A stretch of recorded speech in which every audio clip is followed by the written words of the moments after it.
Daily কম হইল 200 বার আল্লাহ বলো।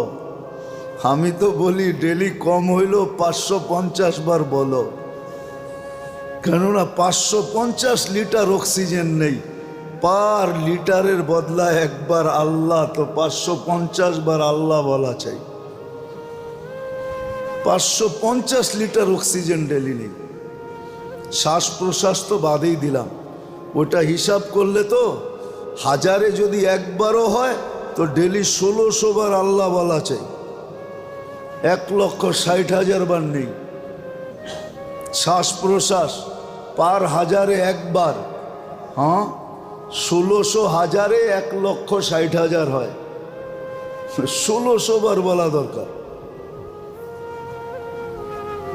1600 বার আল্লাহ বলা দরকার, একবার বলে না। বাবে 40 নেকি দিয়ে কি হবে, ঠিক না? হায়, যেদিন নেকির বাজারে যাব ওদিন বুঝবো 40 নেকির দাম কত। তো যেটা বুঝাইতেছিলাম মেরে দোস্ত, যে আখেরাত বিশ্বাস করে আর ভাবে যে আমাকে আখেরাতে যেতে হবে, আর এটাকে যে ক্ষেত্র মনে করে, যদিও আমাদের বিবেক বুদ্ধি বিদ্যা মন পারিপার্শ্বিকতা সমাজ আমাদের কালচার সালচার আমাদেরকে বসতে দেয় না, পুরো আন্দা বানায় দিছে,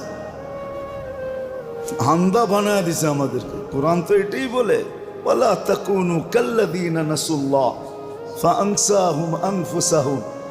আল্লাহ বলে আমাকে বললে আমার ক্ষতি হবে না, তুই অন্ধ হয়ে যাবি। অন্ধ, বিলকুল অন্ধ।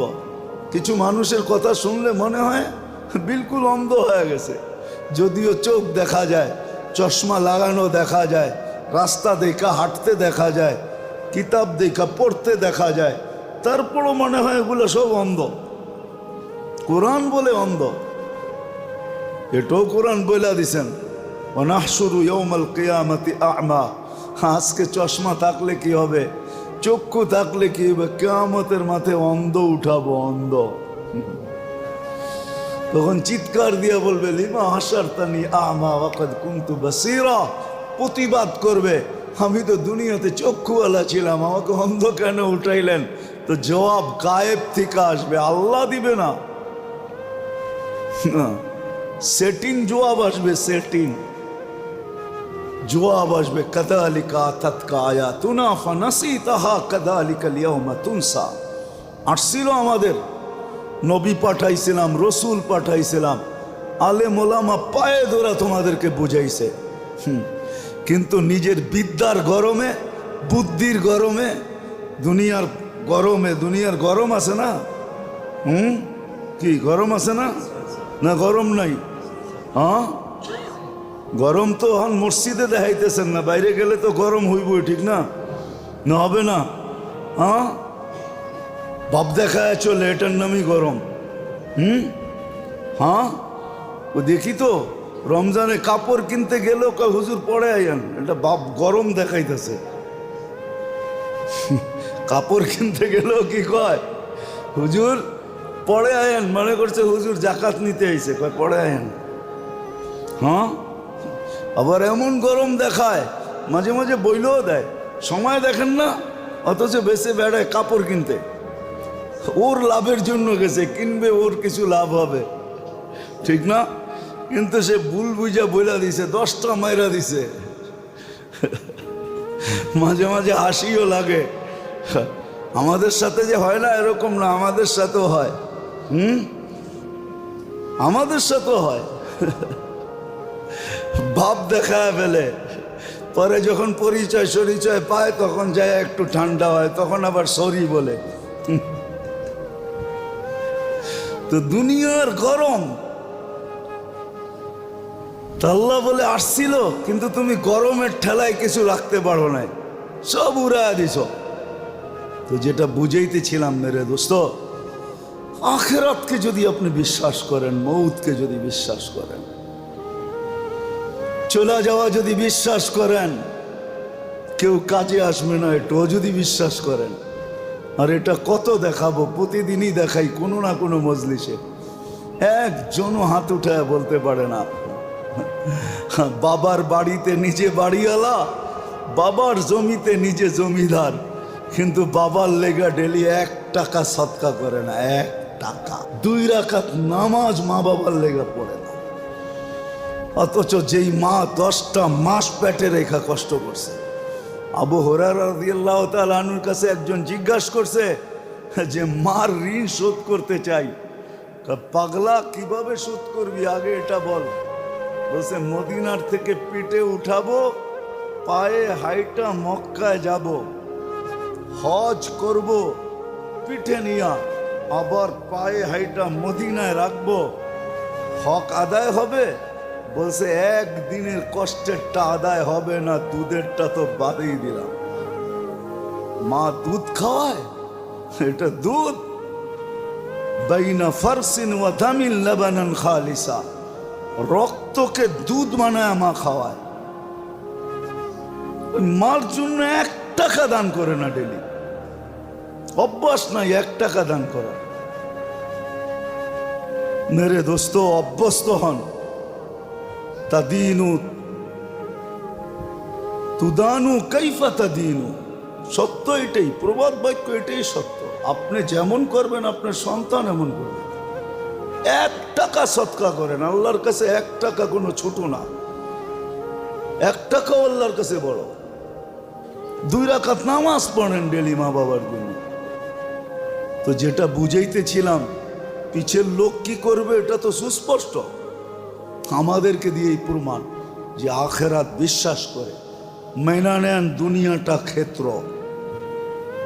এইখান থেকে গুছায়া যেতে হবে। আর গুছানের মডেল আল্লাহ পাঠায়া দিয়েছেন। মডেল না পাঠাইতেন, আদর্শ না পাঠাইতেন, তাইলে আল্লাহর উপরে আঙ্গুল উঠাইতে পারতাম। যে হুকুম দিয়া ছেড়া দিছেন, আদর্শ তো পাঠান নাই। কাকে দেখা চলবো, কার পিছে চলবো, কার কথা মাইনা চলবো? তা আল্লাহ আদর্শ পাঠায়া দিছেন। আবার আদর্শ এরকম আদর্শ না যাকে বানানোর জন্য শুধু একটা ডাইস বানাইছেন আর বানায়া ডাইস পালায়া দিছেন। মুহাম্মাদুর রাসূলুল্লাহ সাল্লাল্লাহু আলাইহি ওয়াসাল্লাম, হ্যাঁ, যাকে আল্লাহ নিজের ইচ্ছা মতো বানান নাই, আমাদেরকে আল্লাহ নিজের ইচ্ছায় তৈরি করছেন। নিজের ইচ্ছায়, নিজের পছন্দ মতো তৈরি করছেন। যাকে যেমন চাইছেন তেমন রূপ দিছেন, গুণ দিছেন, গঠন দিছেন। কিন্তু বন্ধুকে না। বন্ধুকে বলছে, বন্ধু রাইখা দিলাম সমস্ত ভান্ডার, আপনি সবগুলার ভিতর থেকে তালাশ কইরা কইরা কইরা কইরা যেটা আপনার পছন্দ হবে ইশারা করবেন, আমরা খালি ফিট করে দিব। মানব গঠনের সমস্ত ভান্ডার আল্লাহ রাইখা দিয়া বলছেন। এই জন্যই তো বলছেন হাসান বিন সাবিত, খুলিকতা মুবাররাআম মিন কুল্লি আইবিন কাআন্নাকা খুলিকতা কামা তাশাউ। আপনাকে তো আল্লাহ ওরকম বানাইছে যেরকম আপনি চাইছেন। ওই ব্যক্তি, ওই মডেল পাঠাইছে মুহাম্মাদুর রাসূলুল্লাহ। আবার এমন বানায় পাঠাইছেন, হায় হায় হায় হায়। শব্দ যদিও আল্লাহর জন্য ব্যবহার করা যায় না, কিন্তু আমার কাছে বিকল্প কোনো শব্দও নাই। যার অবস্থা দেখা আল্লাহ পর্যন্ত বলতে বাধ্য হয়েছেন, লাআল্লাকা বাখিউন নাফসাকা আল্লা ইয়াকুনু মুমিনিন।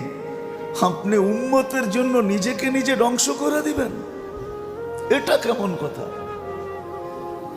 ঈমান আনবে না এই জন্য নিজেকে নিজে ধ্বংস করবেন? এত চিন্তা কেন? এত চিন্তা করেন না, এত চিন্তার দায়িত্ব আপনার না।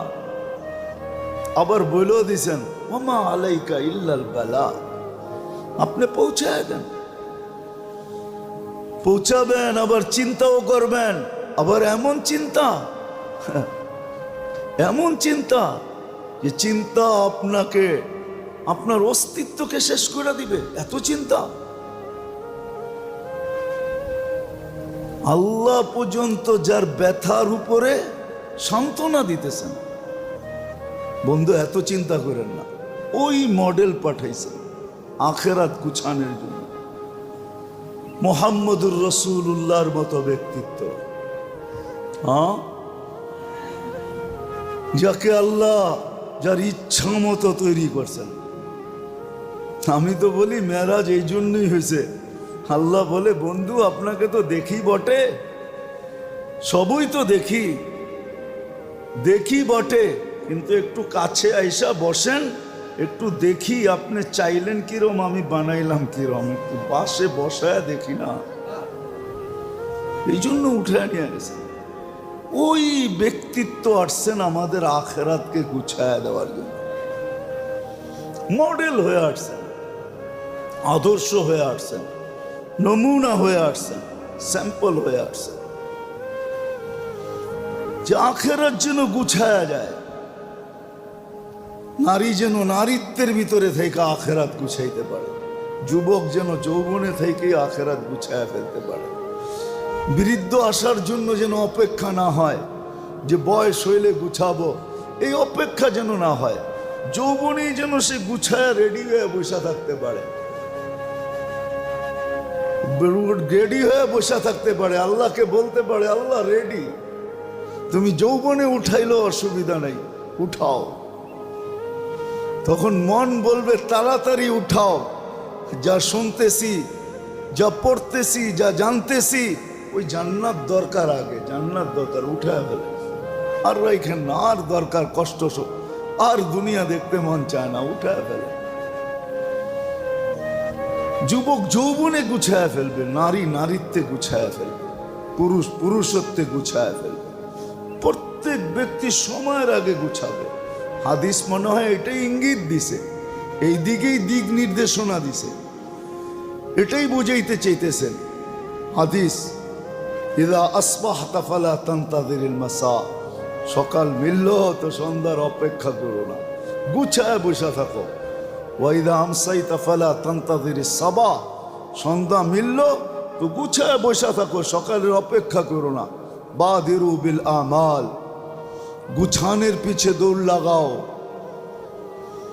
শুধু দৌড়াও তো গুছানের পিছনে দৌড়াও, যাতে কোরআন তোমার প্রশংসা করতে পারে। ফালিয়াতানাফাসিল মুতানাফিসুন লাহুমুল বুশরা ফিল হায়াতিদ দুনিয়া ওয়া ফিল আখিরাহ। কোরআনের ধ্বনি তোমার কানে আসে, এই জন্য উচিত মেরে দোস্ত, আল্লাহর রসুলকে আল্লাহ আদর্শ বানায় পাঠাইছে। রবিউল আউয়াল মাসেই আসছেন দুনিয়াতে, ওই ব্যক্তিত্ব আসছেন।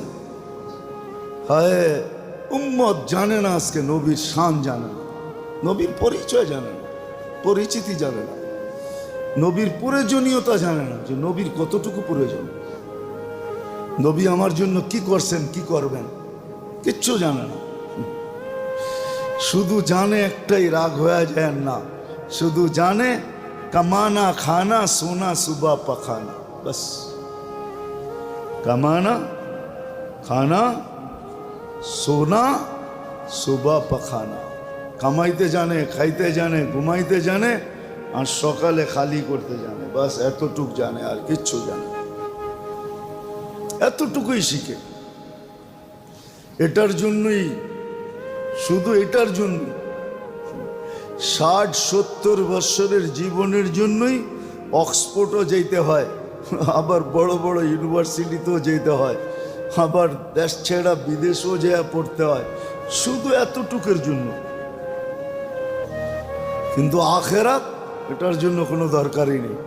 কেমন পট্টি পড়ানো পড়াইছে, শয়তান কেমন চাল খেলা খেলছে। শুধু শুধু তো শয়তান বলে নাই বাচ্চার বল নিয়ে কি খেলে, আমি তোদেরকে নিয়ে আসছি বেশি খেলি। হ্যাঁ, কিতাবে লেখা আছে শয়তানের কথা, বাচ্চার ফুটবল নিয়ে কতটুক খেলে। ইন্নী আলাবুকুম বিকামা ইয়ালাবুস সিবিয়ান বিল কুরা, আমি তোমাদেরকে নিয়ে এরকম খেলি যেরকম বাচ্চা বল নিয়ে খেলে, আমি এর চেয়ে বেশি তোমাদেরকে নিয়ে খেলি। আসলে সে খেলছে, খেলার মতো খেলছে, চাবি মারার মতো মারছে। আমরা যতই মিঠা কথা বলি, যতই ভালো কথা বলি, হায় আফসোস, দিলে কারো লাগে না। লাগলে তো একটা সমাজ তৈরি হইতো, কিছু লোক তৈরি হইতো, কিছু যুবক তৈরি হইতো, একটা পরিবেশ তো দেখতাম। কিছু লোকের চেহারা দেখলে তো মন ঠান্ডা হইতো। আল্লাহকে তো বলতে পারতাম যে কিছু করে আসতে পারি নাই, কিছু লোক তৈরি করে আসছি, দেখি এদের মাধ্যমে আমাদের কিছু মিলে কিনা। তো মেরে দোস্ত, সত্য এটাই যে বিশ্বাস করে আখেরাত, কবর, মউত, হাসর, মিজান, পুলসিরাত, জান্নাত, জাহান্নাম, ওকে গুছায় যেতে হবে। আর গুছানোর জন্য আদর্শ মুহাম্মাদুর রাসূলুল্লাহ। প্রত্যেক ব্যক্তির জন্য ক্ষেত্র বিশেষ, পজিশন বিশেষ, পজিশন অনুযায়ী রাজার জন্য আদর্শ, প্রজার জন্য আদর্শ, ফকির থেকে ফকিরের জন্য আদর্শ, দুনিয়ার সবচেয়ে বড় ধনীর জন্য আদর্শ, আব্দুর রহমান ইবনে আউফের জন্য আদর্শ, আর আবু হুরায়রা রাদিয়াল্লাহু তাআলা আনহুমা যে দিনের পর দিন না খায়া পড়া থাকতেন, মানুষ মির্গি রোগ মনে করা যার গর্দান দাবাইতে থাকতো, যে ক্ষুধার তাড়নায় মাটিতে ছটফট করতেন, ওনার জন্য আদর্শ। আবার আব্দুর রহমান ইবনে আউফ যে দুনিয়ার থেকে বিদায় লগ্নে ৪৭ লক্ষ কোটি টাকা ক্যাশ রেখে গেছেন, ওনার জন্য আদর্শ। ওনার জন্য আদর্শ। আব্বাস রাদিয়াল্লাহু তাআলা আনহুর মতো মানুষের জন্য আদর্শ। ইতিহাস বলে ওই জামানায় আরব ভূখণ্ডের ব্যাংক ছিল একটা, কয়টা? সেটা হলো আব্বাস, ব্যাংক আল আব্বাস। হুজুরের চাচা আব্বাস রাদিয়াল্লাহু তাআলা আনহু পুরা আরব ভূখণ্ডের ব্যাংক ছিল, ব্যাংক। ওনার চেয়ে বড় ধনী কেউ ছিল না, আর কোনো দ্বিতীয় ব্যাংক ছিল না ওইখানে, একটা ব্যাংকই ছিল। এই জন্যই তো বিদায় হজের দিন আল্লাহ রসুল দাঁড়ায় বলছিল, আমার চাচার যত লাভ আছে, টাকার লব্য অংশ আছে, আমি চাচার পক্ষ থেকে মাফ করে দিলাম। বাস, বাতিজা মাফ করছে লব্য অংশ, আর পাশে দাঁড়ায় চাচা বলছে, আমি তোমার চাচা, আমার সম্মান কম না, তুমি লভ্যাংশ মাফ করে দিছ, সুদ মাফ করে দিছ, আমি আজকে আসল মাফ করে দিলাম, সব মাফ। যত টাকা যার কাছে পাবো সব মাফ, সমূলে মাফ। ওই ব্যক্তি, ওনার জন্য রাসূলুল্লাহ সাল্লাল্লাহু আলাইহি ওয়াসাল্লাম আদর্শ।